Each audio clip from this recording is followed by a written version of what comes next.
En Salud, Dinero y Amor te acompañamos, te orientamos, te decimos, te recomendamos.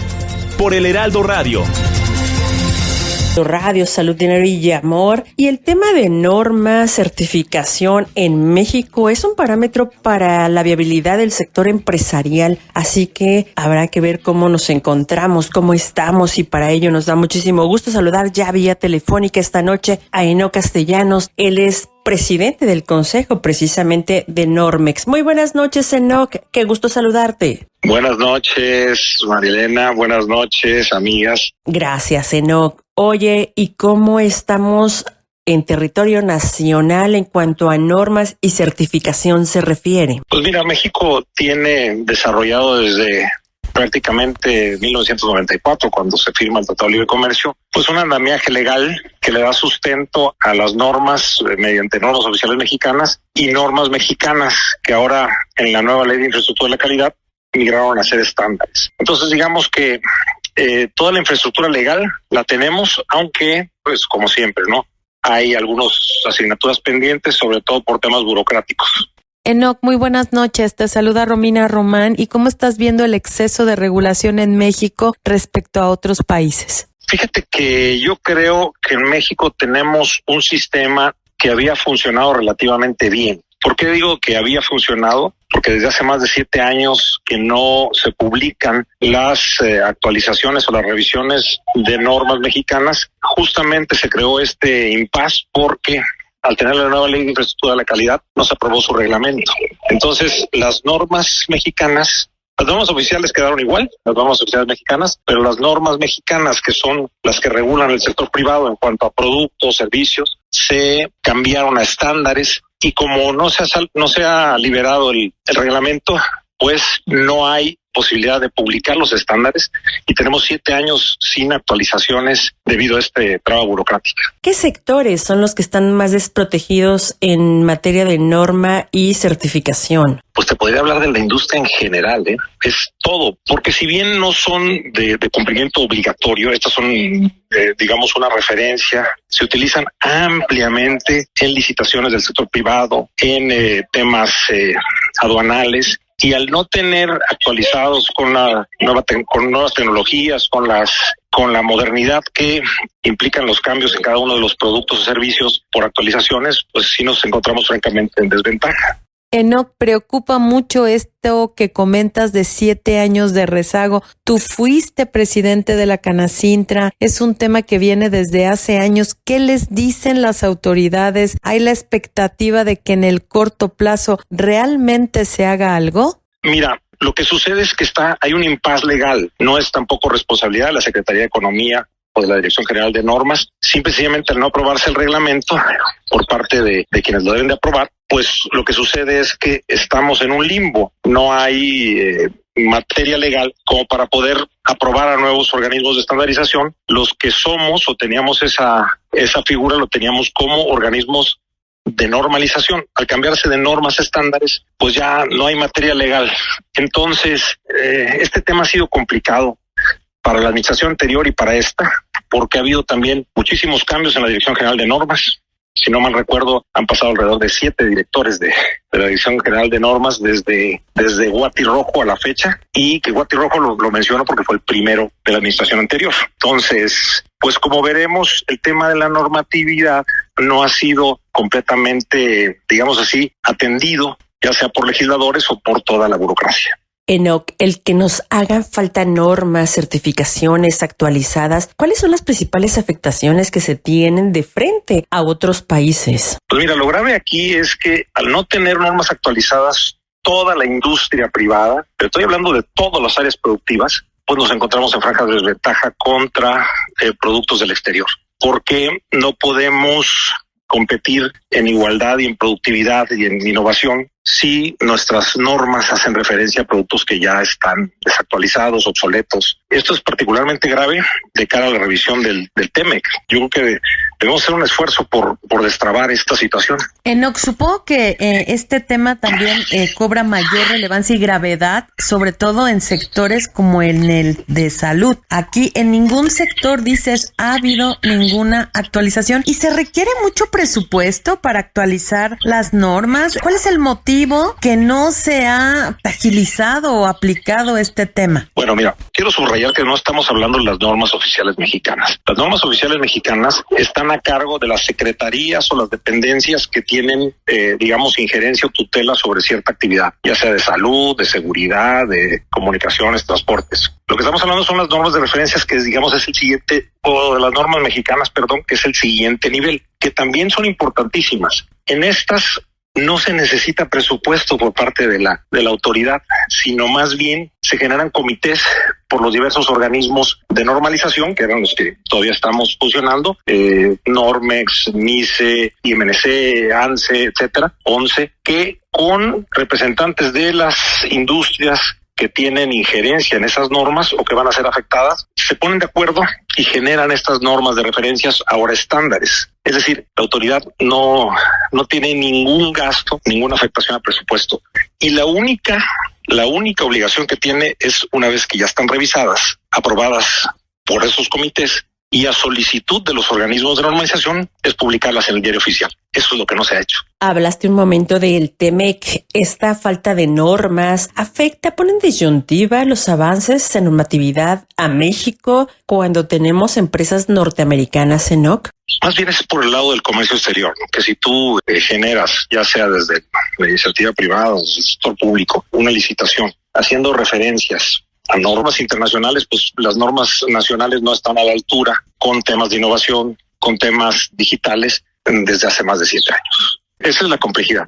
Y además, bueno, yo quiero hacer eco de que hace unos días se firmó un convenio con la autoridad de normalización de Alemania. Y justamente rescato el discurso del titular alemán, donde decía que toda la infraestructura de la calidad y, digamos, ese andamiaje legal vía de normas sirve para generar competitividad, para generar productividad y para fomentar la innovación si se lleva a cabo de manera correcta. Si no, bueno, cae en un burocratismo y en trabas a toda la actividad productiva, incluyendo el comercio exterior.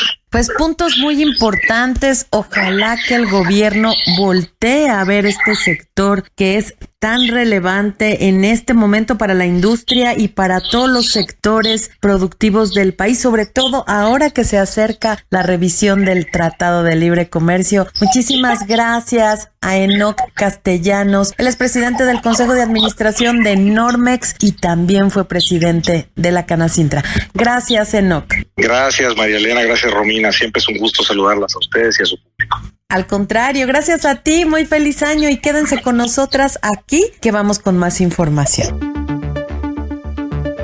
Los negocios en salud, dinero y amor.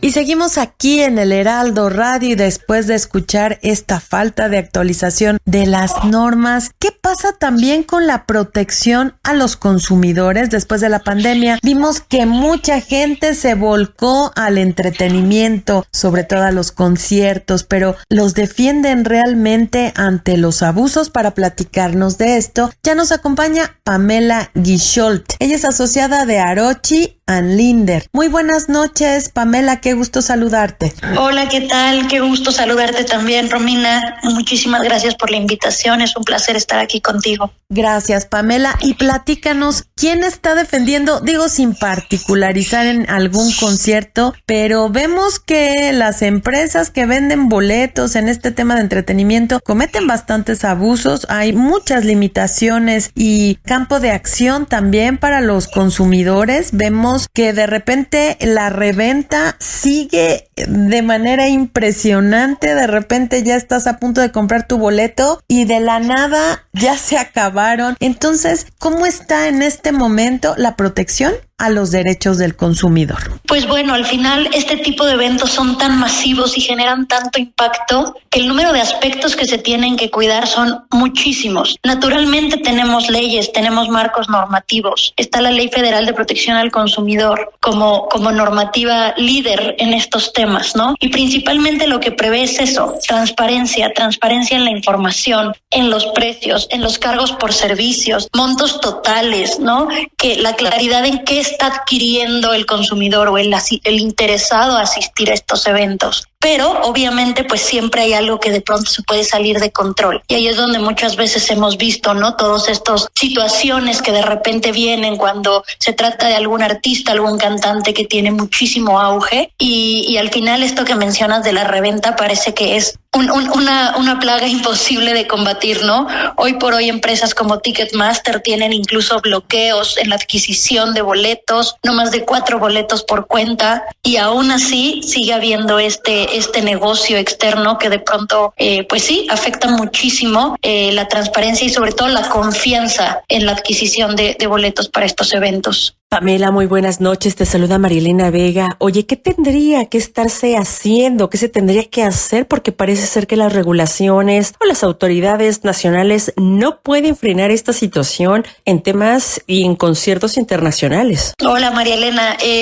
Pues mira, al final del día creemos que como consumidor es importantísimo informarse, ¿no? Antes de adquirir o no, informarse qué información está disponible, cómo puedo yo definir si estoy interesada o no, si tengo la capacidad económica de adquirir, cuáles son las facilidades, ¿no? Meses sin intereses, pagos en una sola exhibición, y a partir de ahí, entonces, si la decisión es positiva, entonces durante la compra, mi sugerencia pues siempre es, ¿no? Documentar capturas de pantallas, errores o cargos no anunciados, y ante una vulneración evidente de derechos, pues es presentar la queja o la reclamación, ¿no? Ante la Procuraduría Federal del Consumidor, la Profeco, tiene habilitados módulos en línea y físicos precisamente para poder hacer esto, para poder facilitar una conciliación entre proveedor y consumidor. Pamela, ¿y México es el único país o ocurre en todo el mundo en que compras un boleto y a diferencia de muchos otros sectores en donde puedes regresarlo porque te salió una complicación y ya no puedes ir o ya lo perdiste o lo tienes que colocar con otra persona? Es evidente que no lo puedes regresar el mismo día, pero tener un tiempo de gracia antes del concierto para poder regresarlo. ¿Hay alguna propuesta para corregir esto? ¿Solo se aplica en México, en donde si lo compraste ya es tuyo y no hay forma de regresarlo? Naturalmente cada legislación es distinta, pero esto se rige mucho por prácticas internacionales, sobre todo en este tipo de eventos que de pronto pues son de índole internacional. Hablemos de la gira de algún artista que pasa por México algunas fechas y de ahí sigue a otros países. Y en general, este tipo de prácticas es común por la forma en la que está estructurada la adquisición, ¿no? Y la organización del evento. Este tipo de prácticas es común, ¿no? Entonces, pues sí, desafortunadamente creo que hay muchas formas de mejorarlo, pero eso no necesariamente implica el cambio radical de la práctica que se ha venido dando, ¿no? Pamela, dices que es una práctica internacional, pero ¿qué se podría hacer en México y qué otros países están haciendo para ir frenando o ir amortiguando esta situación, estas afectaciones? Pues naturalmente hay acuerdos, por ejemplo, en el mundo siempre habrá países que volteemos a ver que van un poco más adelantados. Por ejemplo, regulaciones como las de la Unión Europea siempre suelen estar mucho más controladas, pero sobre todo no es tanto lo que la ley dice, sino la capacidad y los recursos que se le otorgan a las autoridades para perseguir esas conductas, ¿no? En la mayoría de las ocasiones la ley está bien hecha. Lo que sucede a veces es la práctica, ¿no? La forma en la que después eso se llega a ejecutar es donde pudiéramos llegar a encontrar este tipo de vicios. Ahora, lo que sucede también es que hay libertad al proveedor de establecer sus condiciones y simplemente lo que las leyes requieren es que esas condiciones sean transparentemente informadas a los compradores. Entonces, un proveedor puede definir sus pautas para reembolsos o no reembolsos y a partir de ahí su tarea es asegurarse que los compradores tengan esa información disponible previo a hacer la compra, que es lo que se llama el contrato de adhesión. Ellos ponen las condiciones, el comprador se adhiere. Si el comprador no está de acuerdo con esas condiciones, puede optar por no adquirir un boleto para asistir al evento. Pamela, a mí me sigue llamando mucho la atención este tema de las quejas, de las reclamaciones. ¿Tendrás un estimado de a cuánto ascienden estas quejas por parte de los consumidores? Y bueno, pues es una realidad innegable que Ocesa y Ticketmaster se manejan a la sombra del monopolio, porque prácticamente son empresas que dominan a la industria del entretenimiento. ¿Se ha hecho algo en contra de esto? Desafortunadamente sí son empresas que dominan gran parte del mercado, principalmente por la promotoría, ¿no? Por la capacidad que tienen de organizar estos eventos, de traer a los artistas a México. Pero es un hecho, por ejemplo, el evento más notorio o más reciente, si así lo queremos ver, fue ahora la falta de claridad en la preventa con la información del concierto de la banda surcoreana de Korean Pop, BTS, y la Profeco naturalmente intervino diciéndole a Ocesa y a Ticketmaster: tienes que aclarar esta información previo a que saques estos boletos a la venta, tienes que dar a conocer tus pautas. Y en ese sentido, bueno, si así lo queremos ver bajita la mano, fueron más de 4,700 quejas que la Profeco recibió de parte de los consumidores, principalmente del grupo de fans ya que se hacen llamar ARMY. Ellos promueven esto, le dan mucha publicidad a esta situación y entonces eso hace que la Profeco intervenga. Desafortunadamente también la misma Profeco en ocasiones anteriores ha manifestado la falta de proactividad de parte de Ticketmaster de participar en este tipo de situaciones de forma dispositiva para solucionar, ¿no? No hace mucho hubo un acuerdo precisamente entre la Procuraduría y el Ticketmaster en reembolsar una serie de boletos en los que había habido poca claridad en su adquisición para un artista, ¿no? Entonces, pues sí, no es una situación que yo defienda ni mucho menos, es muy desafortunada, pero no se ven tampoco a corto plazo o futuro cercano algo que lo vaya a modificar mucho, salvo la claridad que debe existir en la antesala para que con base en eso el consumidor pueda determinar si adquiere o no. Pamela, ¿y este tipo de irregularidades no deja a México fuera de espectáculos internacionales que volteen a ver y que digan, bueno, hay demasiada irregularidad, hay demasiadas anomalías en la venta, en la reventa, y que sea poco atractivo territorio nacional? En muchas ocasiones sí, en muchas ocasiones merma, ¿no? Digamos, las ganas de repetir o de seguir trayendo este tipo de eventos, pero no es algo exclusivo de este país, ¿no? Como lo comentábamos, desafortunadamente a veces son situaciones que se pueden dar en diferentes lugares y naturalmente creo que lo que más marca esta pauta es la forma, la inmediatez y la manera en que las autoridades responden para regular este tipo de situaciones. No olvidemos que cuando existen estos conciertos tan masivos, pues no asisten únicamente mexicanos, ¿no? Hay gente precisamente que viaja a México para poder acudir a ver. Oye, Pamela, ¿y si se castiga realmente a empresas como Ticketmaster por estos abusos? Porque poco se sabe de sanciones reales, porque además hay recurrencia. Sí, tenemos que irnos a la naturaleza, y va a sonar un poco técnico legal este aspecto, hay que irnos a la naturaleza de esta materia, ¿no? La protección al consumidor es una materia administrativa y por lo tanto las sanciones aplicables son naturalmente igual administrativas, ¿no? Entonces, con base en eso, pues los recursos o las facultades que tiene una autoridad como la Profeco en situaciones de esta naturaleza es investigar, naturalmente están facultados para investigar, pueden emitir órdenes de corrección, suspensión de prácticas, pueden hacer cancelaciones, ¿no?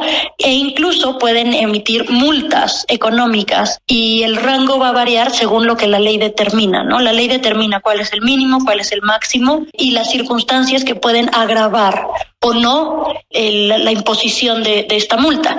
Y ya en casos mucho más serios, pues obviamente la clausura, ¿no? Pero vaya, no pudiéramos pensar en otro tipo de sanciones que no van ad hoc con la naturaleza de la materia y de lo que indica la ley. Y en estos casos sí, Ticketmaster ha sido sancionado, ha sido multado en varias ocasiones. E igualmente, bueno, pues este tipo de acuerdos, que les comentaba, si no me equivoco, fue en el 2024, se pactó y hubo un reembolso, un retorno de más de 4 millones de pesos, precisamente por las sanciones, ¿no?, que impuso en su momento la Profeco a Ticketmaster. Pues vaya tema por demás relevante en una industria que es millonaria y que por supuesto da empleo a mucha gente, pero que la regulación, las autoridades son rebasadas con reventas, con malos manejos, con empresas que ya parece que son aerolíneas que están revendiendo los asientos. Esto no puede ser posible. Ojalá que se pueda poner un alto. Ojalá que las autoridades hagan lo propio y las empresas, los directivos también hagan su trabajo. Por lo pronto, pues Pamela, te agradecemos muchísimo esta charla, esta explicación. Esperamos mantener comunicación abierta contigo, Pamela Guichault. Ella es asociada de Arochi Lind. Muchísimas gracias. Esperamos mantener comunicación abierta contigo. Gracias y buenas noches. Gracias, al contrario, a ustedes por involucrarme en este espacio compartido. Bueno, nosotros seguimos por el Heraldo Radio. No se vaya, vamos con nuestro comentario final. El comentario final en Salud. Salud, dinero y amor con Romina Román y Marielena Vega. Sigue teniendo una excelente noche por el Heraldo Radio.